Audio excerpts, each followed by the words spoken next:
What we see in the scenes of the crucifixion really it is hatred and evil just like on pure display, opened wide. And at the same time, what we see in the story of Jesus and his perspective and what he's given to us is pure love and goodness in display. All its glory. Cross. John Stott's a guy that I like a lot. He wrote my favorite book on the cross, fancy title, The Cross of Christ. Um, and in it, he says this: had not Jesus been rejected by his own nation, betrayed, denied, and deserted by his own disciples, and executed there, spread eagled and skewered on the cross, robbed of all freedom of movement, strung up with nails, pinned there and powerless, it appears to be total defeat. If there is victory, it's the victory of pride, prejudice, jealousy, hatred, cowardice, and brutality. Yet, the Christian claim is that the reality is the opposite of its appearance. What looked like the defeat of goodness by evil is also most certainly the defeat of evil by goodness. Overcame there, he himself was overcoming, crushed by the ruthless power of Rome. He himself was crushing the serpent's head. The victim was the victor. The cross is still the throne from which he, Jesus, rules the world.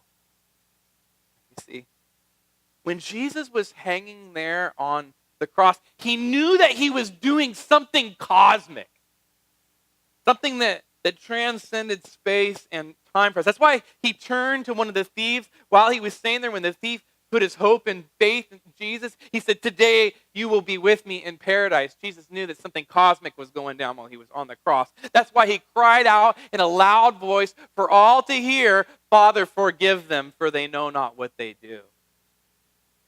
Jesus was doing work. He was fighting. He was at war on the cross. And at every turn, every time he did not open his mouth to defend himself, every time he refused to use his divine power to fight back and not call all his warrior angels, every time he resisted the way of fallen humanity that manipulates and tries to posture and scheme and win this way, every time he shunned all those things, Jesus was winning. And he was winning, and he was winning, and he was winning. Pushing back the tide, stripping the enemy of all the tactics that had been so successful on you and I and all men and women, all back to the first one in the garden. Jesus resisted because he was not weak. He was not weak like you and I. He was strong. Strong in the Lord and the power of his might. He was strong on the cross because he was willing to be weak.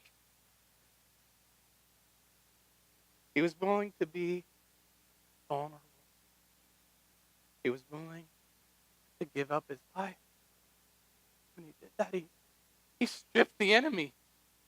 He stripped the enemy of his power and says, your way will not win the day, not today. You're done. And he nailed the power of Satan to the cross. Finished him. You see, the real power of the devil is in deception. He's a liar. And his lie, it's been the same. Like, it's not true, but it's true. It's not new. He doesn't have anything new. His lie is that life is better without God. This is what Satan, you want to know about real satanic activity? Here's what Satan and his demons want to convince you of right now today in your seat, is that your life is better without God.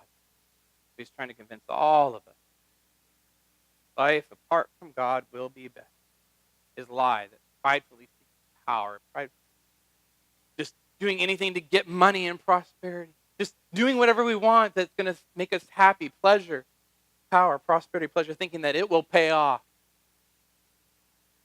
But the cross, we see that it clearly doesn't. Those ways fail. And we see Satan for what he is, and then we see true goodness and grace in the Savior on prime display, shining in glory. The cross, Jesus won the greatest battle of all, the battle for the human soul. He was victorious. won it. He won it. All of us who would believe it and receive it, his victory is ours.